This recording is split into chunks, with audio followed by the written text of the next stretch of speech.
October 25th, 1944. Philippine Sea off the coast of Samar Island. The sun rises blood red over water that will soon match its color.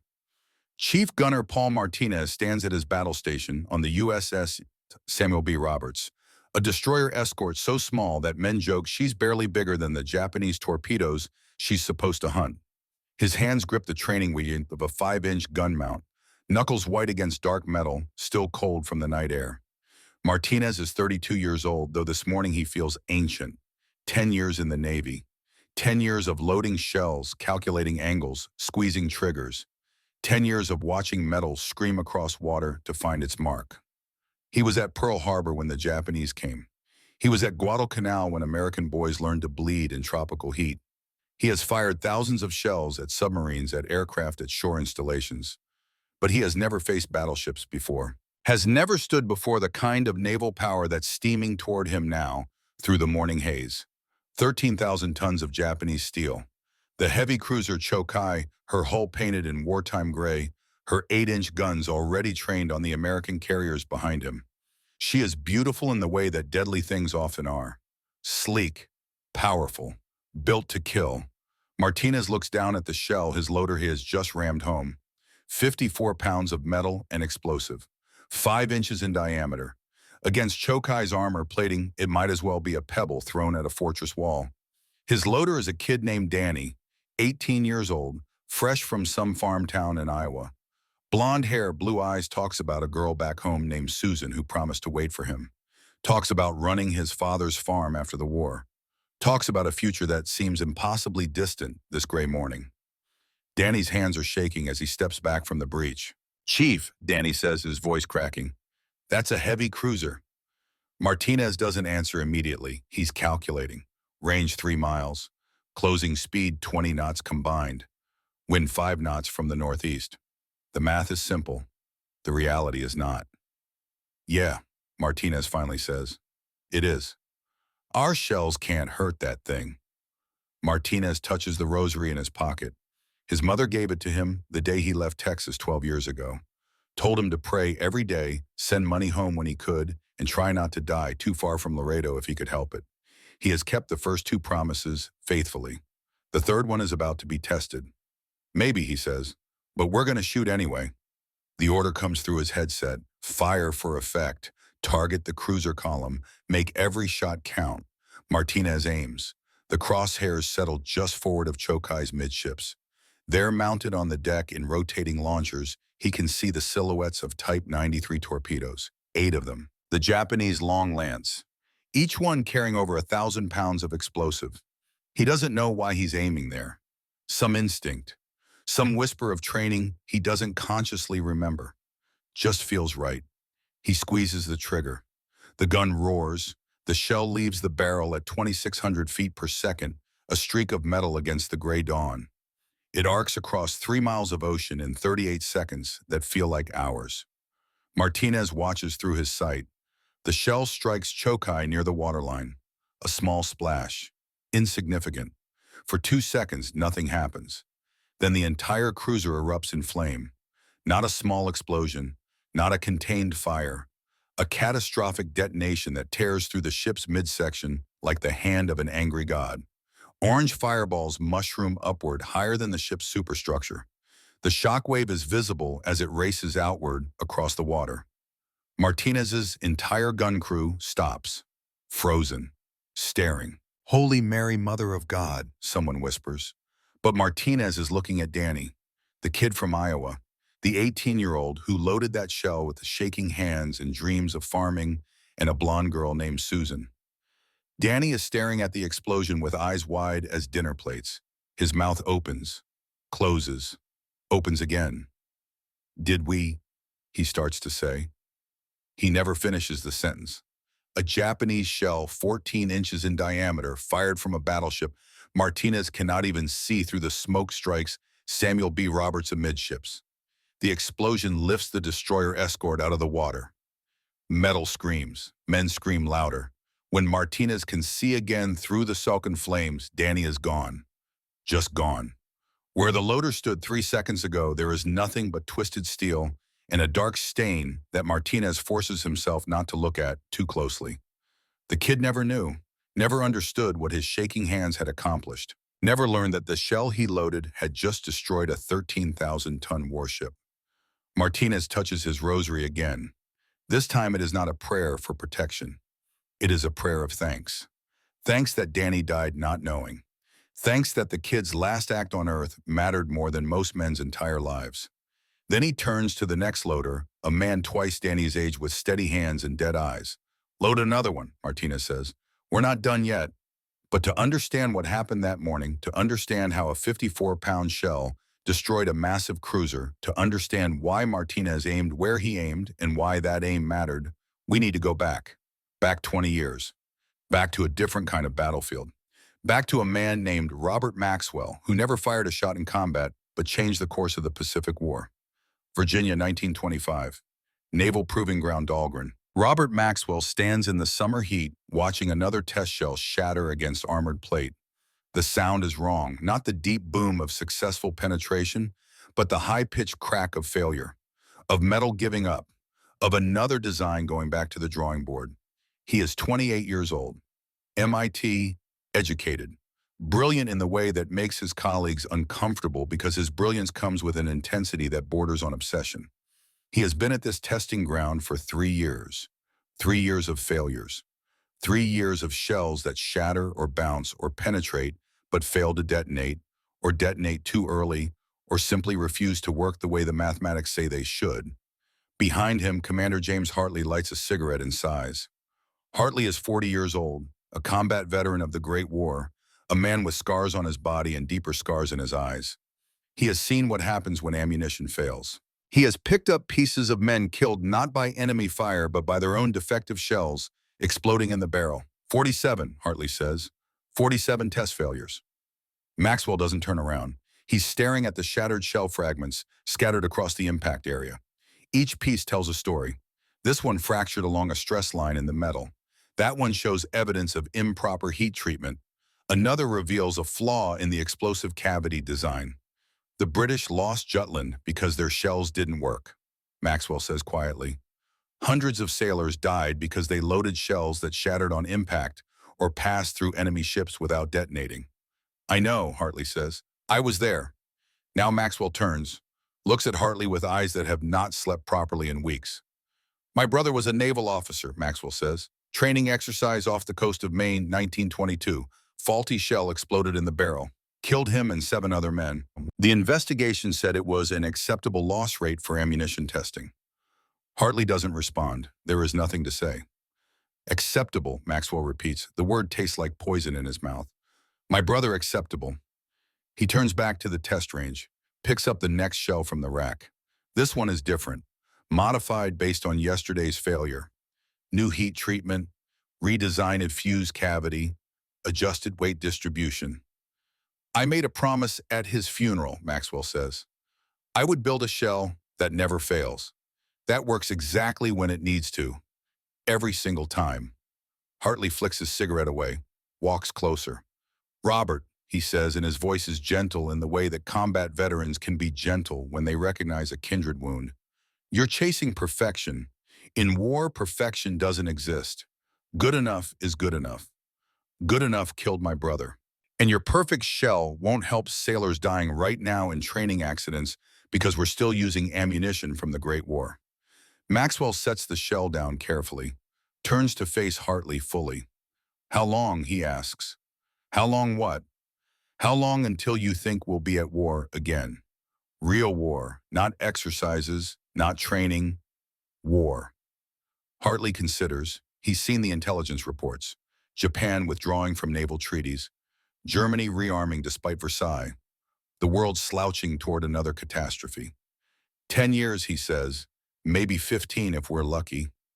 Then I have 10 years to get this right, Maxwell says.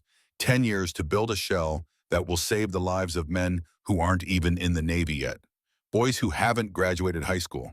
Some who haven't been born. He picks up the shell again, carries it to the loading mechanism. One more test, he says. 48. The shell fires, flies downrange. strikes the armored plate at an angle calculated to represent a hit on a battleship's deck armor at maximum range, penetrates, detonates 3 feet inside the target. Perfect.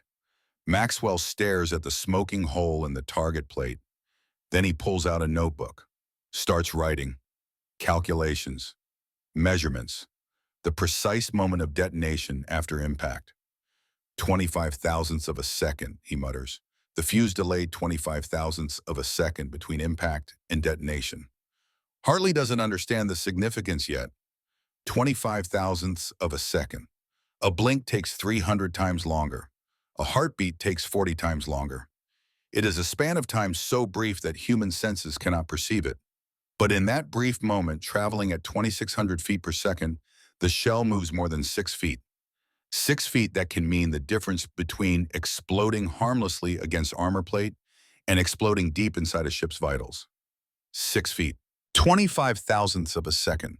Wars are won in the smallest spaces. Maxwell fills 3 pages with calculations before he finally looks up. This is it, he says.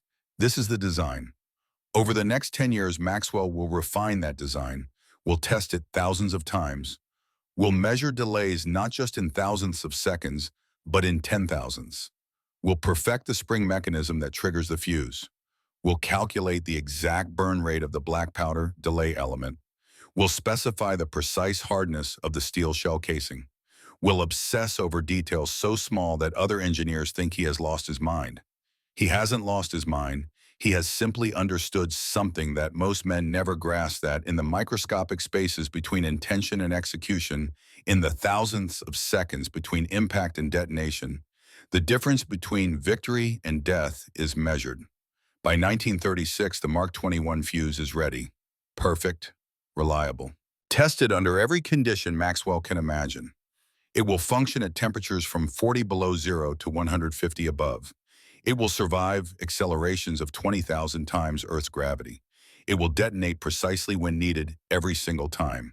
But in that same year, 1936, Maxwell discovers something he never intended. Something that will change the Pacific War 8 years before anyone knows there will be a Pacific War. He is testing the shells against a mock-up of a torpedo storage area. Standard procedure. The Navy wants to know if enemy shells might trigger sympathetic detonations in American torpedo magazines. Maxwell is now 39 years old. The obsession has aged him. Gray streaks his hair. Lines mark his face. But his hands are steady as he prepares the test. The test shell fires, strikes the mock-up torpedo tube. The Mark 21 fuse delays its perfect 25 thousandths of a second. Detonates, the mock-up torpedo explodes. Not from the shell directly, but because the shell's explosion ruptures the torpedo's casing, ignites the propellant, triggers the warhead. One small shell, massive secondary explosion. Maxwell stares at the wreckage for a long time. Then he writes in his notebook in handwriting that will still be legible when researchers find these notes 70 years later. The shell doesn't need to destroy the ship. It just needs to trigger the ship to destroy itself. He shows the results to Hartley, who is now an admiral overseeing the entire Bureau of Ordnance. Hartley looks at the data, looks at the wreckage, looks at Maxwell. Jesus Christ, Robert, he says quietly. You didn't just build a better shell, you built a ship killer. Maxwell doesn't feel triumph. He feels something else, something colder. Intelligence says the Japanese are developing oxygen-propelled torpedoes, he says. Pure oxygen instead of compressed air. Longer range, no wake trail, but oxygen makes them incredibly volatile. How volatile? Explosive yield 3 times conventional torpedoes. And if they're hit, if something ignites that oxygen system, Maxwell trails off, doesn't need to finish. Hartley understands. He's seen the intelligence too. The Japanese are building cruisers that carry these super torpedoes mounted on deck. Exposed. Vulnerable. Should we tell them, Hartley asks. Geneva Convention. Rules of warfare. Maxwell thinks about his brother, thinks about the peace who haven't joined the Navy yet, who haven't been born yet, who will someday face Japanese warships in battles that haven't been imagined yet. This isn't a war crime, he says slowly. This is physics. If someone builds a ship carrying bombs on deck, that's their choice, their design philosophy. But his hands shake as he signs the final report. as he watches the Mark 21 fuse go into production. As he imagines with a clarity that will haunt his dreams for years, what will happen when these shells meet those oxygen torpedoes? He doesn't know the names yet, doesn't know about Martinez or Jackson or Chen, doesn't know about Chokai or Samar or any of the ships that will burn because of what he has created. He only knows that he has built something that works, something perfect, something that will save American lives, and something that will take thousands of Japanese lives in ways so catastrophic that even he who designed it will struggle to sleep at night. October 22nd, 1944. 3 days before the battle that will test Maxwell's shells. 3 days before Martinez fires his impossible shot. USS Johnston cuts through Philippine waters under a sky that promises rain. On her bridge, Commander Thomas Jackson studies maps with the intensity of a man who knows something terrible is coming, but cannot see its shape yet. Jackson is 37 years old, Native American. Oklahoma-born, Annapolis class of 1929. He has a wife named Sarah and 2 boys ages 8 and 5 who think their father is a hero because he commands a destroyer. They don't know what commanding a destroyer actually means. Don't know that destroyers are built to die so that bigger ships can live. Jackson knows. Every destroyer captain knows. It's unspoken, written nowhere, but true nonetheless. His executive officer, a lieutenant named Collins from Boston, points to the map. Intelligence says the Japanese fleet is retreating, Collins says. Submarine attacks damage them pretty badly. They're pulling back north. Jackson doesn't respond immediately. He's looking at San Bernardino Strait, a narrow passage between islands. The perfect route for a fleet that wants to approach the landing beaches under cover of darkness. Sir, Collins prompts. If I were commanding that Japanese fleet, Jackson says slowly, and I knew this was my last chance to strike a meaningful blow before we overwhelmed them completely, I wouldn't retreat. But the intelligence. Intelligence is often wrong. Submarines see what they see. They don't see intent. They don't see desperation. Jackson traces the strait with his finger. Come through here, he says, tonight, under darkness. Hit the escort carriers at dawn when they're most vulnerable. Collins looks uncomfortable. Jackson is talking about a possibility that violates every assumption in the operational plan. The plan assumes the Japanese are beaten, running, no longer capable of offensive action. But Jackson has fought the Japanese for 3 years, has seen their courage at Guadalcanal, their determination at Midway, their willingness to die for objectives that seem insane to Western minds. They're not done, he says quietly. They'll come. And when they do, we'll be all that stands between them and those carriers. He doesn't say the other part. Doesn't say that Johnston, 350 feet long with 5 5-inch guns, cannot stop a Japanese battle fleet, cannot even slow it down meaningfully. But he'll try anyway, because that's what destroyers do. In his cabin in a desk drawer, there is a sealed letter addressed to Sarah. He wrote it last night, just in case. The letter says things he should have said years ago, says he loves her, loves the boys, says he's sorry for all the missed birthdays and anniversaries and school plays, says that if she's reading this, it means he did his duty, died doing something that mattered. He hasn't mailed it yet. Probably won't. Probably will just keep it in the drawer as a talisman, a promise to himself that he'll survive to say these things in person. Probably. 2 decks below, in a berthing compartment that smells of sweat and machine oil, Chief Gunner Paul Martinez lies in his rack and cannot sleep. Around him, men snore. Some toss and turn. One kid, barely 19, whimpers in his sleep like he's having nightmares. Martinez understands nightmares, has his own. Dreams where he's loading shells but his hands won't work. Dreams where he pulls the trigger and nothing happens. Dreams where the shells fire but curve back around to strike his own ship. The dreams started after Pearl Harbor, after he watched Arizona explode, after he helped pull burned men from water covered in burning oil, after he learned that courage means doing your job while your friends die around you. He thinks about the young loader he's been training. Danny, good kid, fast hands, eager, talks endlessly about his girl Susan back in Iowa, about the farm he'll run, about a future that seems achingly distant from this steel berthing compartment. Martinez has been writing letters to his own youngest brother, who's 14 now, and wants to join the Navy as soon as he's old enough, trying to talk him out of it, trying to explain that war isn't glory, isn't adventure, is mostly just fear and boredom, and sudden moments of terror where everything you've trained for either works or doesn't. He hasn't sent those letters. Doesn't know how to explain it in words that a 14-year-old will understand. Tomorrow he thinks.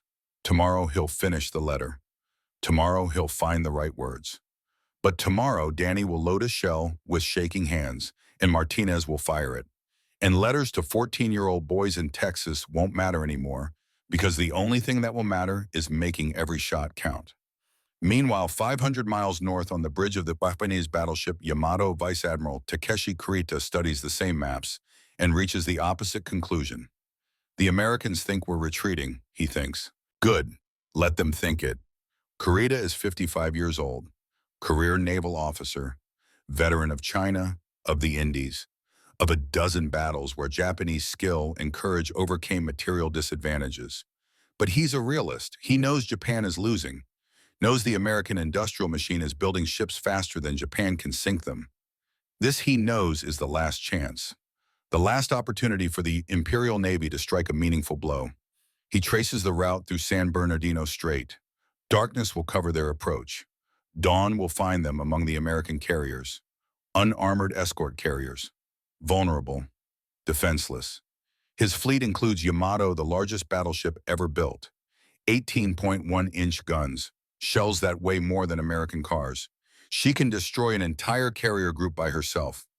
Also accompanying 7 heavy cruisers including Chokai, 13,000 tons, 8 8-inch guns, and 8 Type 93 torpedoes, the long lance mounted in rotating launchers on her deck. Those torpedoes are Japan's ace, 20-mile range, wakeless, each carrying over 1,000 pounds of explosive. They have sunk more Allied ships than any other weapon in the Pacific. But Kurita, studying his tactical plot, doesn't think about vulnerabilities, doesn't consider what might happen if American shells hit those deck-mounted torpedoes, doesn't imagine the chain reaction that Maxwell's fuse is designed to trigger. He only sees opportunity, one last chance to hurt the Americans, to make them pay in blood for their advance across the Pacific. Signal the fleet, he orders. We proceed through San Bernardino Strait. Radio silence. We attack at dawn. His staff officers bow and move to execute the order. None of them know that Commander Jackson, hundreds of miles away, has predicted this exact move. None of them know that Martinez is preparing for a battle he doesn't expect to survive. None of them know that Maxwell's shells, built with obsessive precision over 15 years, are loaded and ready. None of them know that tomorrow morning will see the most desperate surface action in naval history. 7 American ships against 23 Japanese, destroyers charging battleships, pop guns against the biggest naval guns ever built, and one shell fired by a Texas gunner with shredded hands and a dead boy at his feet that will prove Maxwell right. That thousandths of seconds make all the difference. But that's tomorrow. Tonight, men on both sides try to sleep. Try not to think about what morning will bring. Try to hold on to the illusion that they might survive this. Most of them won't. October 25th, 1944.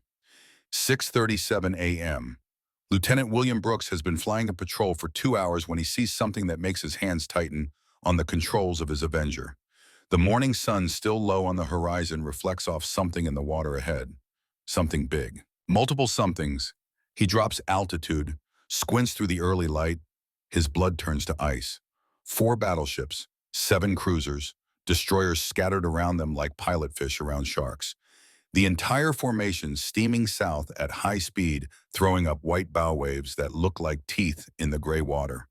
Brooks keys his radio. His training says to stay calm, to report clearly, but his voice cracks anyway.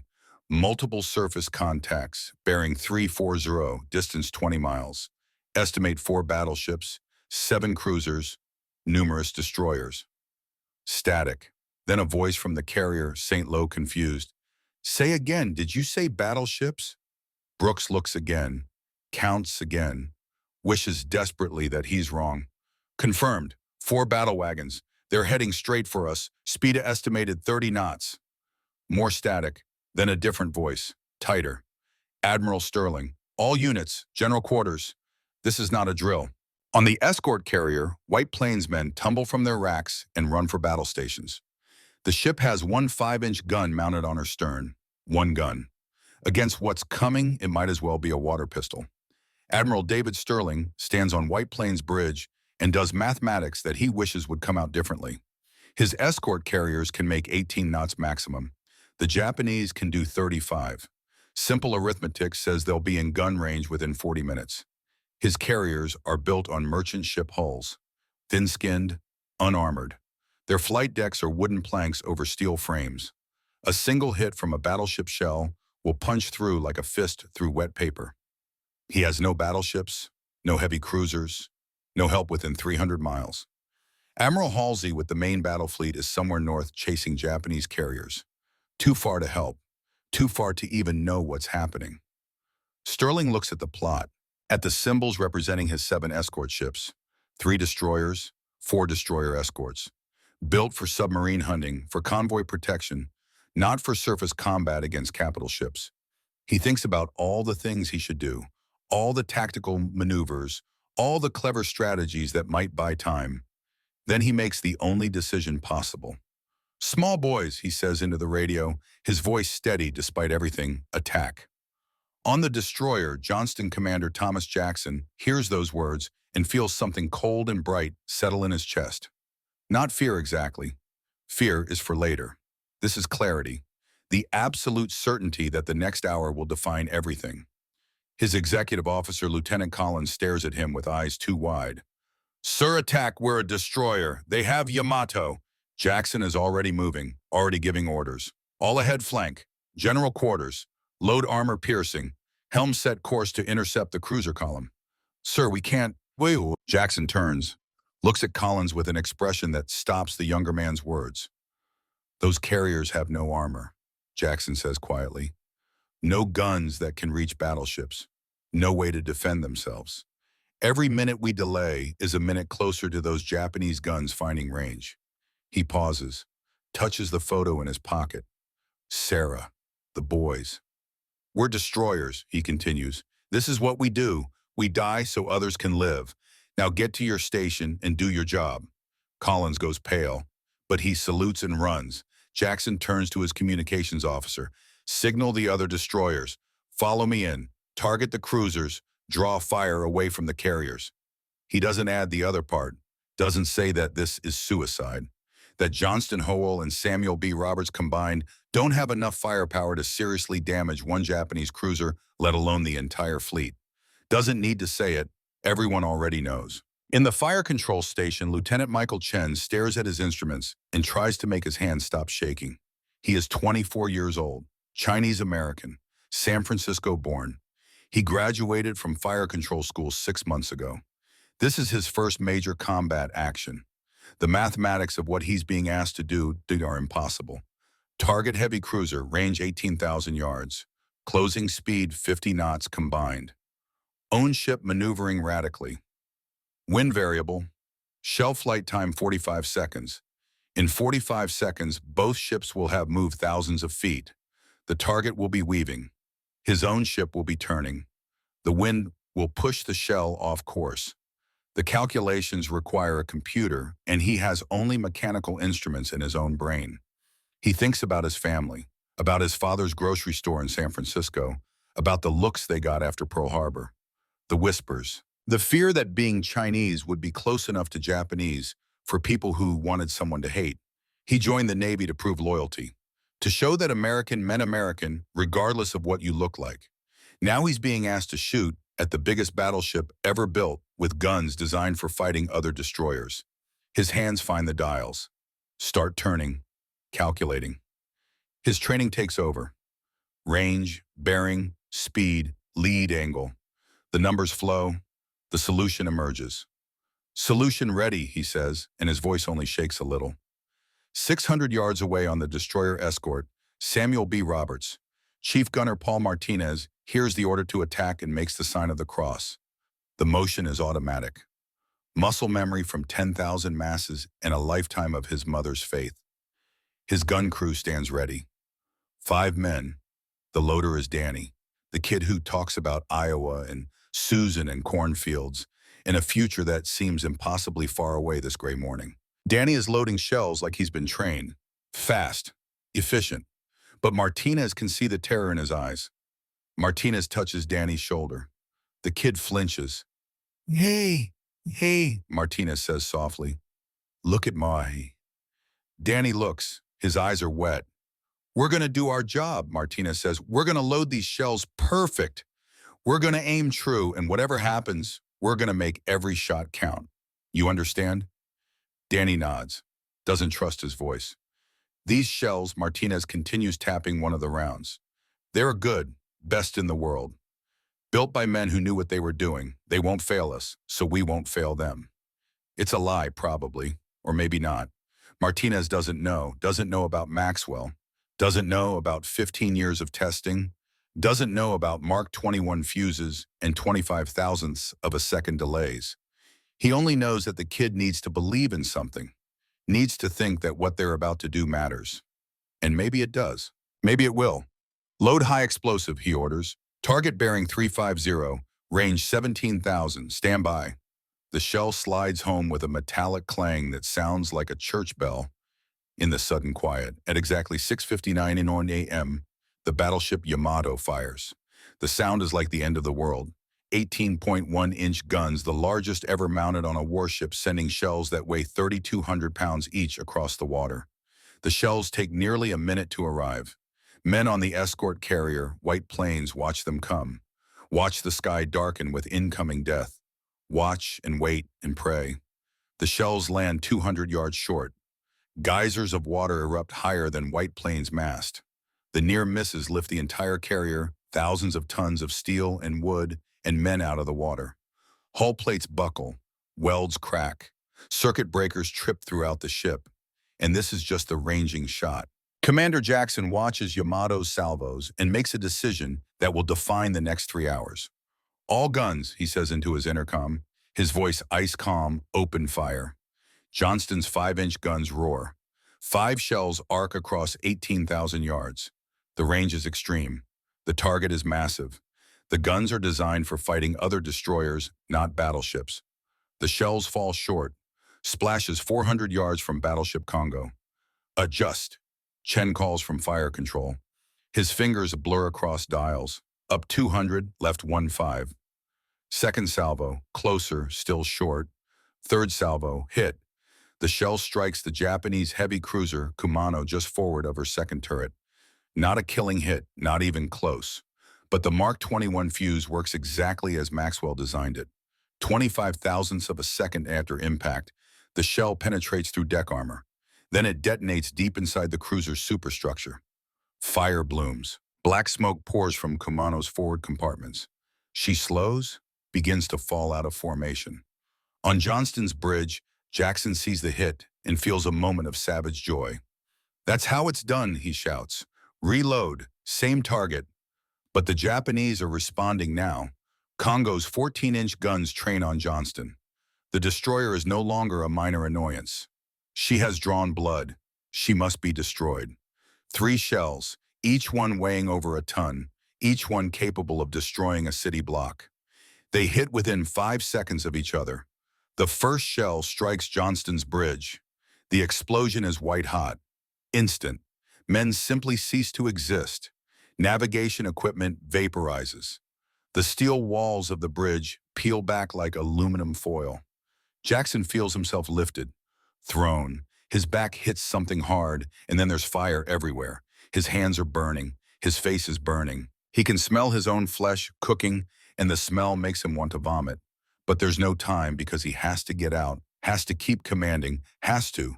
He crawls through fire and smoke and pieces of men who were standing next to him 3 seconds ago. Makes it to the wing of the bridge, falls onto the deck outside. The air is cooler here, less smoke. He can breathe. He looks at his hands. The skin is black and red, cracked, already blistering. Doesn't matter. Hands still work. That's enough. The second shell hits gun mount 3. 8 men are serving that mount. The shell doesn't discriminate, doesn't care about names or families or dreams of going home. It simply erases them. The mount becomes a crater of twisted metal and a mist that Jackson forces himself not to think about. The third shell penetrates the engine room. Below decks in heat that makes hell seem pleasant. Engineering officer Lieutenant Morrison and his 26-man crew are nursing Johnston's engines past their design limits. 35 knots. 36. The turbines scream, the boilers are beyond redline. But the ship needs every ounce of speed.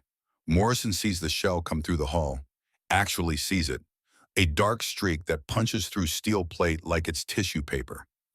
He has maybe half a second to understand what's about to happen. The shell detonates in the center of the engine room. Superheated steam under hundreds of pounds of pressure erupts from ruptured lines. Metal fragments spray in every direction. The blast wave reflects off the steel walls, amplifying, turning the compartment into a pressure cooker of death. Morrison and all 26 of his men die instantly. A mercy, perhaps? Better than drowning? Better than burning. Just the sudden transition from alive to not alive, with no time for fear or pain or regret. Above on what remains of Johnston's bridge, Jackson feels his ship shudder. Slow. The engine's note changes from a healthy roar to a dying wheeze.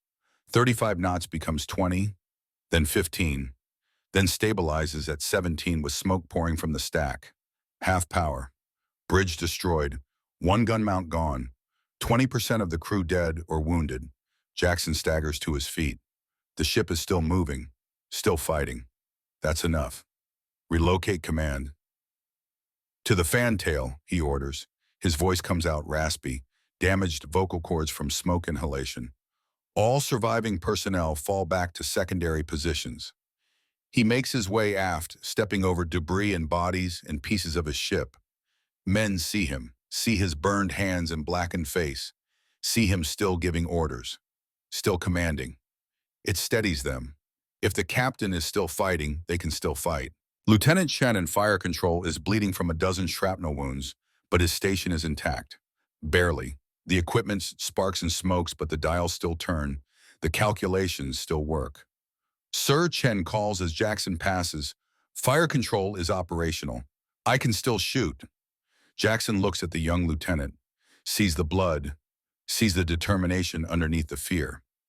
Then shoot, Jackson says simply. Don't stop until we're out of shells or underwater, whichever comes first. Chen nods, turns back to his instruments. His hands are steadier now. He has a purpose. Mathematics don't care if you're scared. Numbers don't judge. He can hide in the precision of calculations. Range to target Kumano, 16,500 yards in closing. Own speed 17 knots. Target speed estimated 25 knots. Lead angle. Solution, he calls. Ready to fire. The remaining guns roar. The shells fly true. 3 hits on Kumano. Small hits. Pinpricks against a 13,000-ton cruiser. But pinpricks that bleed, that slow the target, that force damage control parties to fight fires instead of fight back. Every second Kumano is occupied with damage control is a second she's not shooting at the carriers. Jackson watches from the fantail and allows himself to hope. Not hope for survival. That ship has sailed literally. But hope that Johnston's sacrifice will buy enough time. That the carriers will escape. That American boys on Leyte beaches will get the air support they need. That his death will matter. 5 miles away, Paul Martinez watches Johnston absorb punishment that should have sunk her and keep fighting.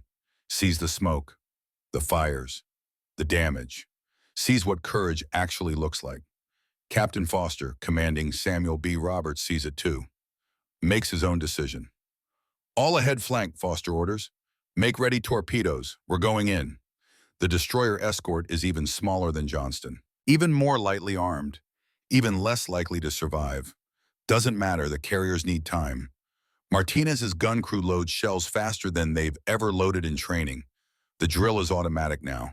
Ram shell home. Close breach. Train on target. Fire. Open breach. Load again. Repeat. Danny is crying as he works. Tears stream down his face. But his hands never stop moving. Shell after shell. Perfect loading. Just like Martinez taught him. The gun barks. Shells flowing. Some hit. Most miss. Against the Japanese heavy cruiser Chikuma, the impacts are visible but seemingly ineffective. Small explosions against massive armor. But Martinez keeps shooting. Keeps calculating. Keeps adjusting. Target the torpedo mounts, he thinks. Some instinct. Some whisper of training he doesn't remember receiving. The torpedo launchers are visible on Chikuma's deck. Rotating mounts. 8 torpedoes. He adjusts aim. Fires. Miss. The shell splashes 20 yards short. Adjust. Fire again. Another miss. This one beyond the target. Danny loads another shell. The kid's hands are bleeding now. Raw from the rough metal. But he doesn't stop. Doesn't slow. His tears mix with sweat and blood, but he keeps loading. Martinez aims between the 2 misses. Brackets the target. Fires. The shell flies true across 3 miles of ocean. Flight time 38 seconds. Martinez holds his breath. Watches. The shell strikes Chikuma's deck 6 feet from the torpedo mount. For 2 seconds, nothing happens. The shell is too small. Can't penetrate the cruiser's armor. Just a pinprick. An annoyance. Then the Mark 21 fuse does what Maxwell spent 15 years perfecting. 25 thousandths of a second after impact, the 14-pound explosive charge detonates. The explosion, small by naval standards, ruptures the torpedo tube, exposes the pure oxygen propellant system, ignites it. The Type 93 torpedo's warhead detonates with the force of 1,000 pounds of explosive. That explosion triggers the adjacent torpedo, then the next. Then all 8 torpedoes in the mount detonate within 3 seconds of each other. The cruiser doesn't just take damage. She tears herself apart from the inside.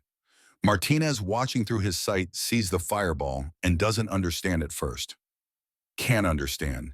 His brain refuses to accept that his shell just created an explosion visible from 10 miles away. Then Danny's still loading, despite the tears, despite the bleeding. Hans says in a voice full of wonder, "Chief, did we just—" A Japanese shell from Battleship Congo, 14 inches in diameter, fired in response to Samuel B. Roberts' aggressive attack, strikes the destroyer escort amidships. The world becomes fire and noise and pain. Martinez is thrown against the gun mount. His vision goes white. His ears ring. He can't hear anything except a high-pitched whine that won't stop. When he can see again, when the smoke clears enough, Danny is gone. The loading station where the kid stood 3 seconds ago is a crater. Twisted metal, dark stains, a single boot lying on its side. Martinez stares at the boot, recognizes it. Danny's boot. The kid had complained that it was too tight, said he'd break it in eventually, said Susan wouldn't care if his feet hurt when he came home. Won't need to break it in now. Won't be going home to Susan. Martinez picks up the boot, holds it, doesn't know why. Some need to hold something that belonged to the kid who talked about cornfields and blonde girls and futures that don't exist anymore. Another loader, an older man named Rodriguez with dead eyes and steady hands, steps into Danny's position without being asked.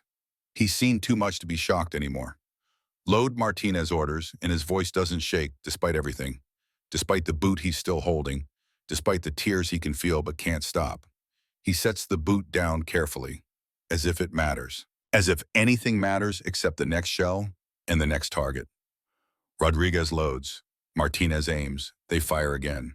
And on the heavy cruiser, Chokai Captain Hideaki Yamamoto watches American destroyers charge his battle line and feels something close to respect mixing with his determination to kill them all.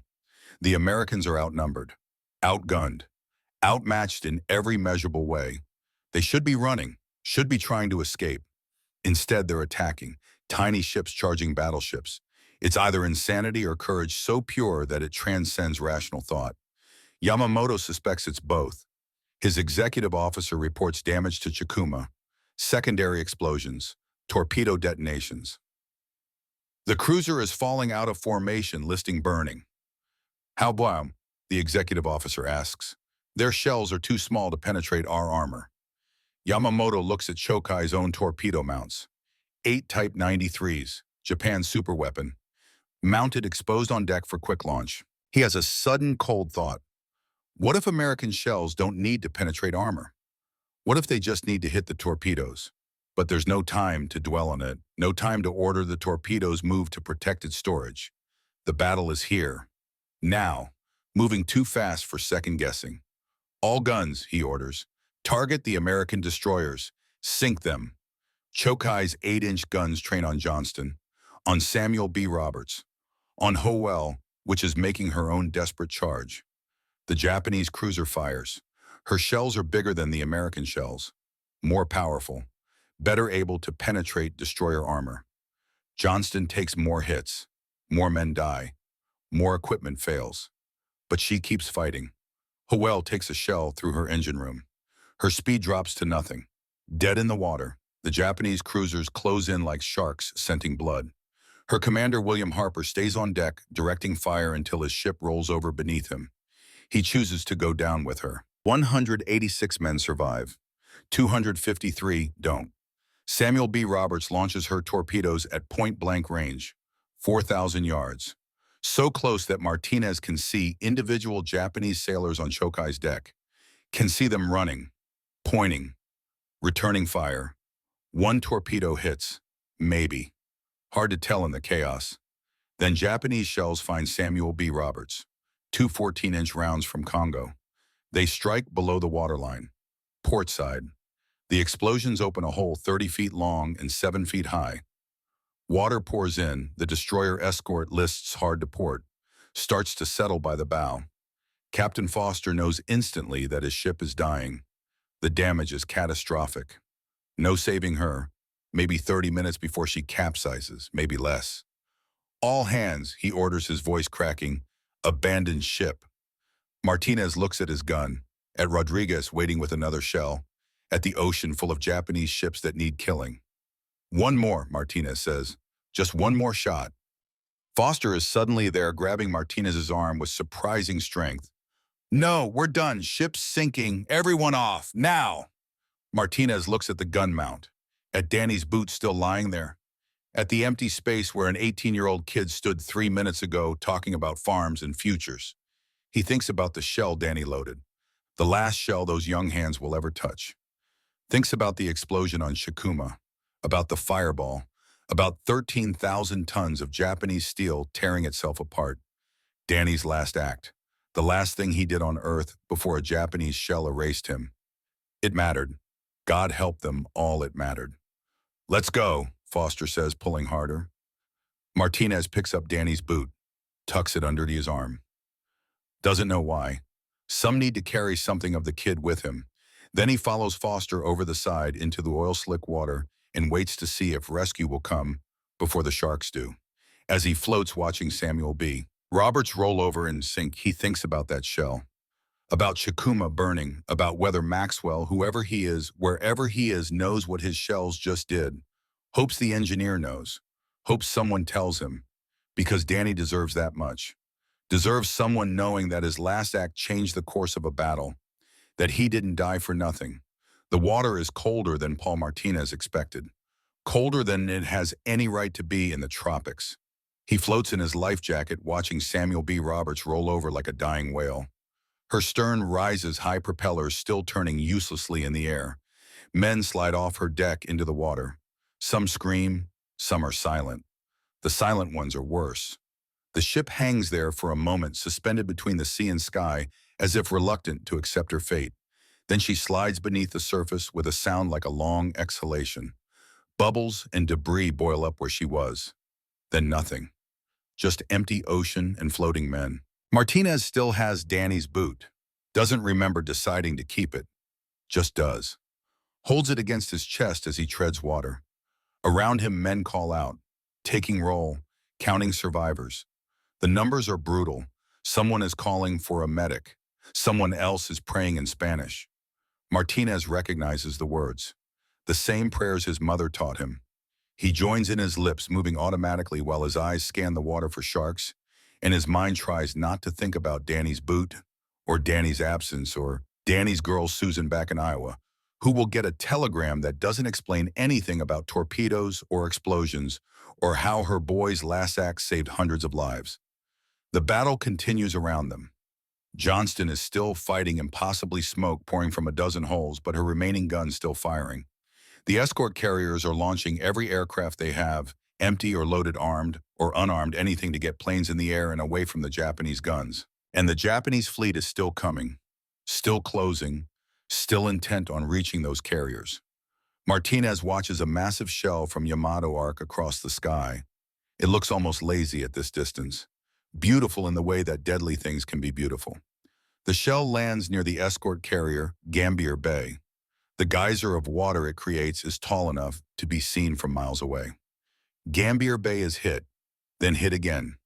Her thin hull, designed for merchant service and hastily converted to military use, cannot withstand the punishment. She begins to list. Smoke rises from her hangar deck. Martinez watches and understands that they have failed. The carriers are going to die. The invasion fleet beyond them is going to die. Everything they sacrificed for everyone who died, Danny loading shells with bleeding hands, it was all for nothing. Then something impossible happens. The Japanese fleet turns away. At first, Martinez thinks his eyes are playing tricks. Thinks the smoke and exhaustion and shock are making him see things that aren't there. But no, the battleships are turning north. The cruisers are following. The entire Japanese fleet, victory within their grasp, is withdrawing. He doesn't understand. Can't understand. They were winning. Why would they stop now? But he's too cold and too tired to think about it. Too busy trying to stay afloat. Too busy watching the water for fins. Too busy surviving one more minute, then another, then another. He clutches Danny's boot and waits. 6 miles away, on what remains of Johnston's fantail commander, Thomas Jackson, sees the Japanese fleet turn away and allows himself to believe for one brief moment that they actually won. That 7 small ships attacked 23 large ones and somehow impossibly drove them off. Then he looks at his ship, at the fires, the listing deck, the bodies of his crew. Lieutenant Collins floating face down in the water near the stern, killed by the same shell that destroyed the bridge. One, he thinks bitterly. This is what winning looks like. Johnston is dying. He can feel it in the way she moves in the water, the way she responds or fails to respond to the helm. She has maybe 30 minutes left, maybe less. All hands, he orders, his voice barely more than a whisper through his damaged throat. Abandon ship. The surviving crew members look at him, look at each other. Nobody moves. That's an order, Jackson says more firmly. Get off my ship, now. They go, slowly, reluctantly, stopping to help wounded shipmates, stopping to grab life jackets, stopping to look back at the ship that brought them this far. Jackson is the last to leave. Captain's prerogative. Captain's duty. He stands on the tilting fantail and watches Johnston settle deeper into the water. Thinks about Sarah, the boys, the letter in his desk drawer that will go down with the ship. He should have mailed it, should have said those things while he had the chance. Too late now. He steps off into the water, swims clear, turns to watch his ship die. At 10:10 a.m. USS Johnston capsizes and sinks. She takes with her the bodies of 186 men. She leaves behind 141 survivors floating in the water, watching the spot where she went down, each man thinking his own thoughts about courage and sacrifice and whether any of it mattered. Jackson floats and tries not to think about anything at all. 200 miles away in a farmhouse in Virginia, Robert Maxwell sits at his kitchen table and reads yesterday's newspaper. The headline speaks of fierce fighting in the Philippines, of MacArthur's forces advancing, of Japanese resistance weakening. There's a smaller story, just a few paragraphs, about a naval engagement in Leyte Gulf. The details are sparse, classified, but it mentions destroyer and destroyer escort losses. It mentions Japanese cruisers sunk under mysterious circumstances, secondary explosions, torpedo detonations. Maxwell is 57 years old now. His heart condition forces him to retire from active duty in 1942. He reads war news obsessively, follows every battle, knows his shells are everywhere. He reads the story 3 times. His hands shake as he sets the paper down. He walks to his study, opens the filing cabinet, pulls out his reports from 1936, the tests against torpedo storage, the calculations about oxygen propellant systems, the warnings about secondary explosions. He reads his own words from 8 years ago. The shell doesn't need to destroy the ship. It just needs to trigger the ship to destroy itself. He thinks about the Japanese cruisers mentioned in the newspaper. Thinks about the men aboard them. Sailors like any sailors, following orders, doing their duty. Men with families and dreams and futures. Men who are now dead because of what he designed. He sits down heavily, puts his face in his hands. He thinks about his brother. about the promise he made at the funeral, about preventing more men from dying due to faulty ammunition. But preventing American deaths means causing Japanese deaths, and Japanese sailors bleed the same red blood, feel the same terror, die the same final death. Maxwell doesn't know how to reconcile this, doesn't know if it can be reconciled. He only knows that somewhere in the Pacific, men are firing his shells, and those shells are working exactly as designed. And that should feel like vindication, but instead feels like weight. He writes in his journal, his handwriting shaky, "I built weapons to kill. That's all they do. Kill. How do I live with that?" The page has no answer. The room has no answer. God, if he's listening, offers no answer. Maxwell sits in the silence and waits for an absolution that doesn't come. 3 weeks later, November 1944, Naval Intelligence Headquarters in Pearl Harbor. Commander Sarah Mitchell sits at her desk surrounded by battle reports, damage assessments, and survivor testimonies. She is 38 years old, a mathematics prodigy who joined the Navy in 1940 when the service started accepting women for analytical roles. She has spent 4 years studying Japanese naval tactics, vessel capabilities, and combat effectiveness. What she's looking at now makes no sense. 3 Japanese heavy cruisers lost at Leyte Gulf. Chokai, Suzuya, Chikuma, all modern vessels, all well-armored, all carrying formidable armament. Cause of loss, internal explosions, secondary detonations, catastrophic failures. But the timeline is wrong, the reported hits are wrong, the damage patterns don't match. She cross-references the reports. Chokai was hit by a 5-inch shell from an American destroyer or destroyer escort. The shell struck near the torpedo mounts. 2 seconds later, massive explosions tore the ship apart. Suzuya bomb near miss, shock damage to torpedo mounts, followed 30 seconds later by catastrophic explosion. Chikuma multiple 5-inch shell hits, one near torpedo storage, followed by secondary explosions that gutted the ship. Pattern, there's a pattern here. Mitchell pulls the ammunition specifications. Mark 21 base delay fuse. Delay time 0.015 to 0.030 seconds. Designed for deep penetration before detonation. But the torpedoes are exploding 2 to 30 seconds after shell impact. The shell's fuse timing doesn't match the explosion timing. Unless, she draws a diagram, shell hits torpedo mount. Shell penetrates tube. Fuse delays 25 thousandths of a second. Shell detonates inside torpedo tube. Explosion ruptures oxygen system.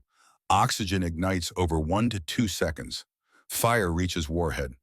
Warhead detonates. Chain reaction. Not instant, sequential. The shell isn't directly destroying the ship. It's triggering the ship to destroy itself. Mitchell sits back in her chair, stares at her diagram, understands that she has just discovered something that might change the entire Pacific campaign. If American gunners can be trained to target torpedo mounts specifically, if they can be taught to recognize the vulnerability, if the word can spread through the fleet, she starts writing a report. Technical, detailed, recommendations for tactical implementation. But halfway through she stops, thinks about the Japanese sailors, about ships tearing themselves apart, about men burning in fires started by their own weapons. She's recommending weaponizing this, making it standard practice, deliberately targeting the torpedo mounts to trigger catastrophic failures. Is that ethical? Is it legal under the rules of warfare? She thinks about Pearl Harbor, about the Bataan Death March, about Japanese treatment of prisoners, about all the American boys dying in the Pacific. She finishes the report, signs it, sends it up the chain of command. Ethics are for peacetime. War is about winning, about making the enemy die for his country while you live for yours. But her hands shake as she seals the envelope. In the report's final section, she includes a question. Who designed the Mark 21 fuse? Personnel files indicate a Dr. Robert Maxwell, Bureau of Ordnance, retired 1942. Request permission to contact him for technical consultation. The permission comes back approved. Along with Maxwell's address in Virginia, Mitchell writes a letter, professional, formal, explaining what they have discovered, asking for technical details, asking if Maxwell had anticipated this application. She doesn't mention the men who died, doesn't mention the moral implications, just the mathematics, the physics, the engineering. Maxwell receives the letter in early December, reads it 3 times, understands that the government now knows what his shells are doing, understands that they want to do it more, better, more efficiently. He could refuse to help, could claim ignorance, could say he never anticipated this use. But that would be a lie. He tested against torpedo storage in 1936. He knew. He wrote reports. He documented everything. He writes back, provides the technical data, explains the fuse mechanism in detail, offers suggestions for optimal targeting. At the end of the letter, he adds a personal note. I designed these shells to save American lives. If they are accomplishing that purpose, then they are working as intended. But I would appreciate knowing the names of the men who are firing them. They are using my tools. I would like to understand what those tools mean in human terms, not just technical ones. Mitchell sends him a list. Survivor reports from Taffy 3, names of gunners, names of fire control officers, names of commanders. Commander Thomas Jackson, USS Johnston. Lieutenant Michael Chen, Fire Control Officer. Chief Gunner Paul Martinez, USS Samuel B. Roberts. Maxwell reads the names. They stop being abstract, stop being the fleet or our forces or American sailors. They become Jackson, Chen, Martinez, real men with real names who used his shells in real combat. He wants to meet them, needs to meet them, needs to understand what his 15 years of work actually meant to the men whose lives depended on it. He writes to each of them, careful letters, respectful, asking if they would be willing to correspond, to share their experiences. Martinez is the first to respond. His letter arrives in January 1945, written in careful handwriting on Navy stationery. Dr. Maxwell, your shells saved my life, saved my crew, saved the entire invasion fleet. I was loading that gun with bleeding hands, watching an 18-year-old kid die in my arms. The Japanese cruisers were closing in. We had no chance. None. But I knew the shell would work. Don't ask me how I knew, I just did. Some faith in American engineering. Some belief that men like you wouldn't send us into battle with equipment that fails. And it didn't fail. That shell, the one Danny loaded with his last breath, it destroyed a 13,000-ton cruiser. I watched it happen. Watched that Japanese ship tear itself apart. Saved hundreds of lives, maybe thousands. So don't apologize for building it. Don't feel guilt for doing your job right. My loader was named Danny, from Iowa, 18 years old. He wanted to marry his high school sweetheart Susan and run his father's farm. He died loading your shell, the shell that sank Chikuma. He died at 18 doing something that mattered, because your shell worked. I'm sending you something with this letter. Danny's boot. I pulled it from the wreckage. Don't know why I kept it, but I think you should have it. So you know, so you understand that your work wasn't abstract, wasn't just numbers and tests. It was Danny's hands loading, my hands aiming, your design working, all of us together, doing something that mattered. Thank you, Chief Gunner Paul Martinez. Inside the envelope wrapped in oilcloth is a single boot. Size 9, Navy issue, stained with oil and salt water and things Maxwell doesn't want to identify. Maxwell holds the boot, stares at it, imagines 18-year-old hands, imagines those hands loading shells, imagines the moment when those hands stopped existing. He cries. The first tears since his brother's funeral 23 years ago. Danny, 18 years old, from Iowa, dead, but dead doing something that mattered. That's what Martinez says. Dead but meaningful, dead but not wasted. Maxwell doesn't know if that's comfort or horror, doesn't know if he should feel pride or shame. He only knows that Danny's name will haunt his dreams, along with all the other names.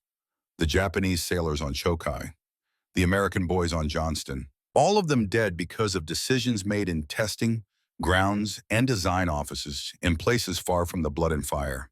He writes back to Martinez, thanks him for the letter, for the boot, asks more questions about the battle, about the shell's performance, about what it felt like to trust equipment in a moment when trust was the only thing between life and death. They begin a correspondence that will last years, letters crossing back and forth, engineer and gunner, designer and user, sharing perspectives on what war means and what tools mean and what it costs to win. Chen writes too.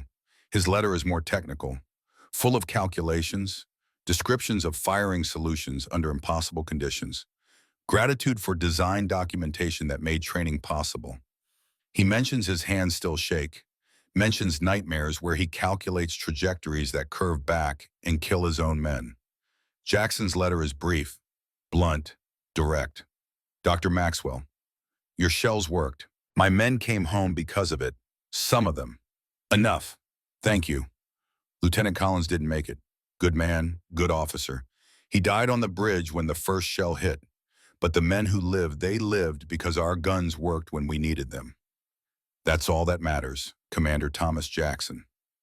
By April 1945, the war in Europe is ending. By August, atomic bombs will fall on Hiroshima and Nagasaki. By September, Japan will surrender. The Mark 21 shells will continue to serve. Korea, Vietnam, the Cold War.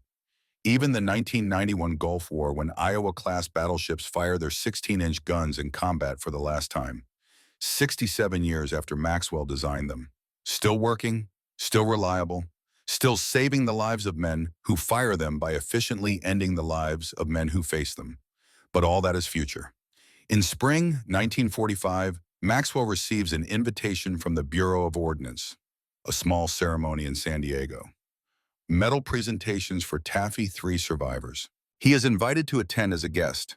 He accepts. Books travel despite his failing heart, despite doctors' warnings, despite the fear of meeting face-to-face the men whose lives his work has touched. He brings Danny's boot, wrapped carefully, planning to return it to Martinez, planning to say something, though he doesn't know what. July 1945, Naval Base, San Diego. The ceremony is small, fewer than 100 attendees, most of them survivors or their families. Maxwell sits in the back row, tries to be invisible. Danny's boot in a paper bag at his feet, watches as medals are presented. Commander Thomas Jackson receives the Navy Cross. His hands are still bandaged from burns. His face is scarred. But he stands straight and accepts the medal with quiet dignity. 54 men from Johnston are here. 87 didn't make it. Lieutenant Michael Chen receives the Silver Star. His hands shake when he salutes. Post-traumatic stress Maxwell recognizes. The shaking that comes from calculating deaths and living with the numbers. Chen is 25 now. Looks 40. Chief Gunner Paul Martinez receives the Bronze Star with V device. He looks older than his 33 years. Looks like a man who has seen too much and carries too many names in his memory. 135 men from Samuel B. Roberts survived. 89 didn't. The admiral presenting the medals speaks of courage, of sacrifice, of 7 ships that charged 23 and somehow impossibly won. He doesn't mention the shells, doesn't mention the engineering, doesn't mention the 15 years of testing that made the courage possible. That's fine. Maxwell doesn't need recognition, doesn't want it. After the ceremony, he approaches Martinez. The gunner recognizes him from photos exchanged in letters, extends his hand. Dr. Maxwell, Chief Martinez. They shake. Maxwell feels the calluses, the scars, the hands that loaded shells while bleeding. That kept fighting while dying. I brought Danny's boot, Maxwell says, holding up the paper bag. Thought you might want it back. Martinez looks at the BM, shakes his head slowly. No, sir. You keep it. You should have it. So you remember. So you know your work wasn't abstract. Maxwell nods, can't speak. Your shot, he finally manages. The one that destroyed Chikuma. I read the analysis. Perfect placement, perfect timing. Martinez shakes his head. Your shell was perfect, sir. I just pointed it. Danny loaded it. You designed it. All of us together. They stand in awkward silence. Engineer and gunner, designer and user, neither quite knowing what to say. Finally, Martinez asks the question he's wanted to ask for months. When you designed that fuse, did you know about the torpedoes? Maxwell could lie, could make it sound accidental, could pretend the secondary explosions were an unforeseen consequence. He chooses truth. Yes, we tested it against torpedo storage in 1936. I knew exactly what would happen if it hit oxygen torpedoes. Martinez absorbs this. nods slowly, then says something Maxwell doesn't expect. Then you saved my life, saved my crew.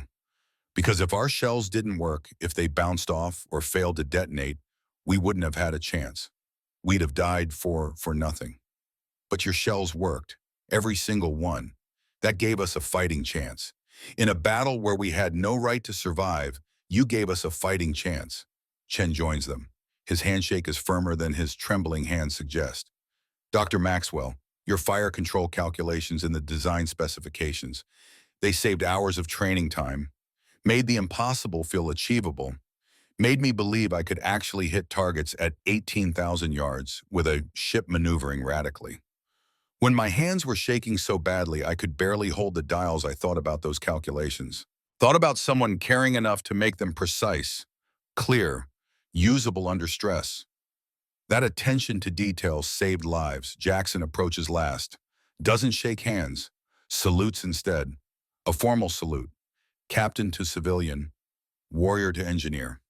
Doctor, I pushed my ship past breaking, lost 2/3 of my crew, but we hurt them badly, because our ammunition worked. I never doubted it would, not once. When I ordered my men to charge Yamato, I knew our shells would function, knew they'd fly true, knew they'd detonate when they needed to. That confidence made the impossible possible. Maxwell feels something breaking inside. All the guilt, all the shame, all the sleepless nights wondering if he was a creator or a destroyer. All the weight of Danny's boot and 1,000 other Dannys. I designed weapons to kill, he says, and his voice cracks. That's all they do. Kill. Thousands of men died because of what I built. Japanese men. Sailors like you. Following orders. Doing their duty. Martinez puts a hand on Maxwell's shoulder. The touch is gentle, firm. Sir, you designed weapons to work. There's a difference. British shells at Jutland failed. Men died for nothing. Wasted deaths. Meaningless. American shells worked. Men died making a difference. Danny died loading a shell that saved an invasion fleet. That's not nothing. That's everything. Chen adds, his voice quiet but steady. Every shot I calculated, I knew someone would die. Japanese sailors, men with families, with dreams. But I also knew if I missed, my people would die instead. American sailors, men like Martinez, like Danny. Your shells meant fewer shots needed, less time under fire. More of us came home. That math is simple, brutal, but true. Jackson speaks last. His voice is quiet but carries absolute conviction. Doctor, my wife has a husband. My kids have a father. 141 men from Johnston came home. Because when I needed my weapons to work, they worked. Don't you dare apologize for that. Maxwell looks at them. These three men, these survivors, these users of his tools, understands that they don't hate him, don't blame him, see him as part of the team, the unseen member of the gun crew, the engineer standing watch beside the gunner. Danny, he whispers. He was 18. Martinez's face goes still. Yes, sir, he was. I'm sorry. Don't be. Danny died loading your shell, the shell that saved hundreds of lives, thousands maybe. That's not nothing, that's everything. Long silence. Then Martinez adds, I think about him every day, every single day. But you know what I tell his parents in my letters? I tell them their son's last act on earth mattered, that he died perfect, fighting perfect, making a difference. Because the shell worked. Because you cared enough to make it work. Maxwell nods, can't speak. Can only nod and hold Danny's boot and understand finally that maybe guilt and pride can coexist. That maybe building something that works is enough. That maybe the men who use the tools can give them meaning that the maker never intended. Later that night in his hotel room, Maxwell writes in his journal, for the last time, I built tools. Other men gave them purpose. Together we accomplished something. I don't know if it's good. I don't know if history will judge us kindly. I only know that when men needed equipment they could trust, when lives hung on reliability, my work didn't fail them. Perhaps that's enough. Perhaps that's all I can ask. He dies 11 years later, 1956, Heart failure, family around him, 69 years old. His last words to his grandson, "I made things that worked. In war, that's enough." Martinez attends the funeral, places a shell casing on the grave, the casing from his last shot aboard Samuel B. Roberts, the shot that destroyed Chikuma. "Rest easy, sir. Your shells kept their promise." The story should end there. Engineer dead, war long over, survivors aging, history moving forward. But in 2019, 75 years after the Battle of Samar, a research vessel named Petrel makes a discovery that brings everything full circle. Using advanced sonar capable of mapping the deepest ocean trenches they locate in Johnston. Depth 20,406 feet, nearly 4 miles down, the deepest shipwreck ever discovered. The cameras descend through darkness. Water pressure that would crush a submarine. Temperature near freezing. Complete darkness except for the ROV's lights. And there on the ocean floor lies Johnston. Gun mounts still trained toward where the enemy was. Torpedo tubes empty, magazines spent. She fought to the last shell. Martinez's grandson is on the Petrel, a naval historian, 52 years old. He watches the images and sees the ship his grandfather described in 100 letters, 1,000 conversations. "That's her," he says softly. "That's Johnston." They find an unexploded shell in one of the magazines, a 5-inch round. Mark 21 fuse visible on the base. 75 years underwater. Pressure that would crush a submarine. Temperature near freezing. Corrosion. Decay. They carefully examine the fuse through the remote cameras. The mechanism impossibly is still intact. Still perfect. The springs still show tension. The delay powder still sealed in its chamber. Still ready to function if called upon. Martinez's grandson thinks about his grandfather, dead now 10 years. Thinks about Maxwell, dead 63 years. Thinks about Chen, about Jackson, about all the men who fought and the man who built their weapons. Thinks about Danny from Iowa who loaded shells with shaking hands and died not knowing what he'd accomplished. "Grandpa was right," he says into the radio, his voice thick. "They were perfect." The researcher next to him asks, what was the shells, the men, all of it, perfect? Because sometimes in war, perfection is not about glory or honor or righteousness. Sometimes perfection is simply about things working when they absolutely have to, about tools that don't fail, about courage combined with reliability, about an engineer who spent 15 years making sure that when men loaded shells with bleeding hands, those shells would fly true, about a gunner who kept fighting past the point of hope because he trusted American engineering, about a captain who charged battleships because he knew his weapons would give him a fighting chance, about all of them together separated by distance and role and understanding, but united in the simple truth that thousands of seconds make all the difference. The Petrel's cameras pan across Johnston's hull, across the battle damage, across the memorial to 186 men who died but whose sacrifice bought time for thousands to live. And somewhere in whatever place warriors and engineers go when their work is done, Maxwell and Martinez and Jackson and Chen watch and know that what they built, what they fired, what they fought for still matters. Not because war is good, but because when war comes, having people who care enough to make things work, who fight when they must, who build tools they can trust, and trust the tools they're given. That's what makes the difference between dying for nothing and dying for something. That's what makes the difference between defeat and victory. Today at the Naval Academy in Annapolis, engineering students still study the Mark 21 fuse design. Not because it's complex, modern proximity fuses are far more sophisticated, but because it represents a principle that transcends technology. That reliability matters more than innovation. That tools which work when everything else fails are worth more than tools that promise miracles but deliver failures. That the smallest details measured in thousands of seconds and fractions of inches can determine the outcome of battles and the survival of nations. They study Maxwell's notebooks, read his testing reports, see the obsessive precision, the 15 years of refinement, the brother's death that drove it all. And they understand that engineering is not just mathematics and materials, it's responsibility.